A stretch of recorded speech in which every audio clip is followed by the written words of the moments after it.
LMJP अस्पताल का, उस पे महिला आयोग की अगर हम बात करें तो आपने क्या कुछ आपके संज्ञान में अभी तक आया और क्या कुछ कार्रवाई हुई? देखिए, ये एक बहुत शर्मनाक मामला है। मुझे लगता है इससे दुर्भाग्यपूर्ण और कोई विषय नहीं हो सकता। कल जब हमारे संज्ञान में ये विषय आया, हमने तुरंत प्रभाव से सुमोटो लिया और मैं धन्यवाद करती हूँ एसीएस सुमिता मिश्रा सिंह का, जो हेल्थ एसीएस हैं, उन्होंने इस पर कार्रवाई भी की। और दुख इससे अधिक इस बात का है कि इस व्यक्ति के खिलाफ पहले भी केस थे, जेल रह के आ चुका है, पहले भी इस तरह का मामला दर्ज था। वो कौन व्यक्ति है जिसने इसे दोबारा यहाँ इंस्टॉल किया और रिटायरमेंट के बाद करना पड़ा? ऐसी क्या आवश्यकता थी कि जिसके ऊपर ऑलरेडी एक इस तरह की बात बन चुकी है? और आप सब जानते हैं कि अस्पताल तब जाया जाता है जब तबीयत बहुत खराब हो, और अस्पताल जाकर अपने आप को अपने दुख को दूर करने का जब हम सामने देखते हैं सफेद कोट वाला, तो हमें ऐसे लगता है यही हमारा भगवान है, यही मसीहा है, बस अब हम ठीक हो जाएंगे। लेकिन जब वही मसीहा एक भयानक का रूप धारण कर ले, राक्षस बन जाए।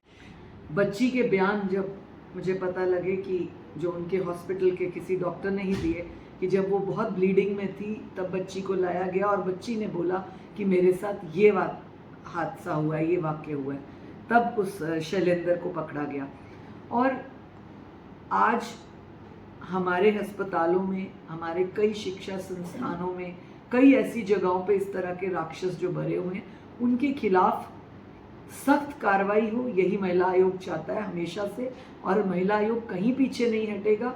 मैं आप सभी के चैनल्स के माध्यम से ये ज़रूर कहना चाहूँगी कि और भी लोग जो कुरुक्षेत्र में महिलाएं इस आदमी का शिकार बनी है, वो चुपचाप से महिला आयोग के पास आए। हम उनका नाम सीक्रेट रखेंगे, उनकी मदद करेंगे, क्योंकि ऐसे हैवानों को पॉक्सो एक्ट के तहत बंद कर दिया जाना चाहिए, तुरंत प्रभाव से काम हो और उसकी कभी जमानत ना हो, ताउम्र बंद रहे। बात की जाए तो किस तरह, कब ये और कैसे मामला सामने आया महिला आयोग के? देखिए, कल मेरा करनाल पे कोई कार्यक्रम था, मैं वहाँ पर थी और मुझे अचानक एक पत्रकार का फ़ोन आया कि इस तरह से कुरुक्षेत्र में हो गया। मैंने पूरी बात उनसे सुनी और थोड़ी ही देर में देखा कि हर चैनल पर ये विषय चलने लगा।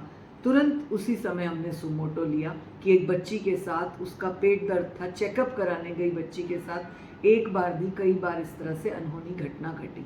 जब वो बच्ची लहूलुहान हुई, दूसरे डॉक्टर को दिखाई गई, तब ये वाक्य सामने आया।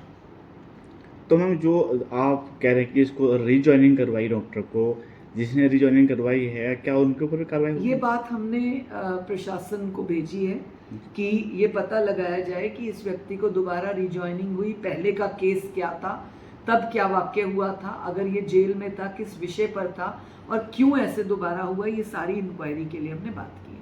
तो आप हरियाणा की महिलाओं और बच्चियों को क्या संदेश देना चाहती हैं कि किस तरीके से, क्योंकि देखिए जब कोई बीमार होता है तो उनका एक आसरा होता है सरकारी हॉस्पिटल जाना, और डॉक्टर उनको ही भगवान का दर्जा दिया जाता है। जब बच्चियां वहां नहीं सेफ है, तो आपकी तरफ से क्या कुछ महिलाओं को संदेश दिया? मैं केवल एक ही बात कहूंगी, चाहे वो अस्पताल में इस तरह की दुर्भाग्यपूर्ण घटना घटी, चाहे हमारे पास स्कूल कॉलेजेस की इस तरह की घटनाएं आती रही हैं, चाहे कहीं कार्य करने वाली महिलाओं के साथ अनहोनी घटित होती है, हमारे पास बात आती है, मैं सब बहनों को, सब बेटियों को एक ही बात कहूंगी कि बात को दबाएं ना, छिपाएं ना। आप आयोग में आए, आप महिला थाने में जाएं, अपनी सीनियर को बात करें, अपने परिवार में बात करें। कई बार हम ऐसे जेल्स में राउंड लेते हैं, या 2 दिन पूर्व मेरा नारी निकेतन करनाल में जाना हुआ, वहाँ पर भी मुझे जब बच्चियों की बातें पता लगी तो बहुत दुर्भाग्यपूर्ण थी। जब जो वहाँ पर ठहराई गई थी, जिनके साथ बाहर दुर्भाग्यपूर्ण घटनाएं घटी, क्योंकि बच्चियां समय पर बताती नहीं है, महिलाएं चुप रहती हैं, वो छिपा देती हैं बात को, इसीलिए इस प्रकार के हैवान जो है उनकी हिम्मत बढ़ जाती है। इस प्रकार के हैवानों को, राक्षसों को हमें उसी समय मारना है, दबाना है, बंद करना है, छिपाना नहीं है। यही बात मैं बार बार बच्चियों को कहती हूँ।